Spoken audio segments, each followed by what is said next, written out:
bago kami pumunta ng MOA, 3 beses na kami muntik-muntikanan. So sabi ko kay Daddy, Daddy, wag na tayong tumuloy.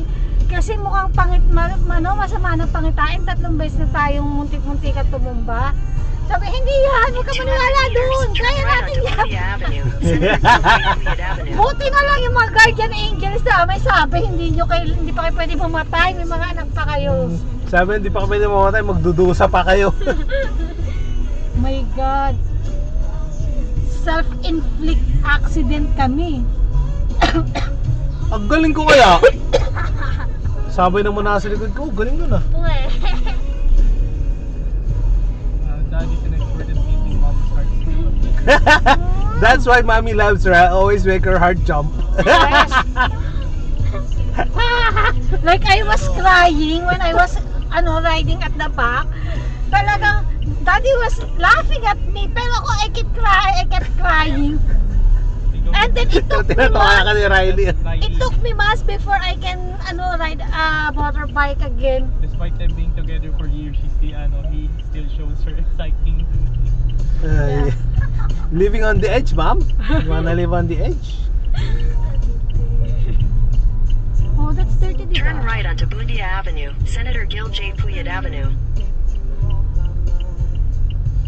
Hindi ako makapasok eh. Hindi, sumabay ka na lang. Ito, sa una mo, ano rin naman eh. Yun nga, nasabayan ko eh.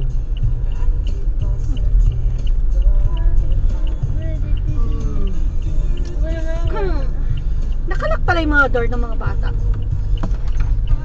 Sana yung may alam. Yan, nakalak na. Yan, nakalak na. Mamaya, makita pa yung dalawa natin. Anak din natin ang mamalayan. Riley, will you please put the rito, barf bag? It's in that, yan. So in case, Raven. Go back. In case if I go black. Black. Black. Belat. Some people barf when they hear that sound. Don't do that in public. So, Ow! ito nagsabi na nga, some people may barf and they hear that sound, tapos tinaray ko ah. Hindi naman yata sa atin eh. Pero if you're in public, Yeah, this is the World Trade Center. Tama mga guys. sige, busina lang. Aandar ako ng mabilis para sa'yo. Continue on Bundia Avenue for Busina 1.5 lang, busina. kilometers. Sige pa, busina pa. Bibilis ako. Swear. Hindi naman ikaw yata binabusin ha. Feeling ano. Tayo. Diretso lang sa likod natin. Mamadali. Ano ba siya? Gawa siya ng flyover niya. Mm. Gawa siya Baka daan. bitchin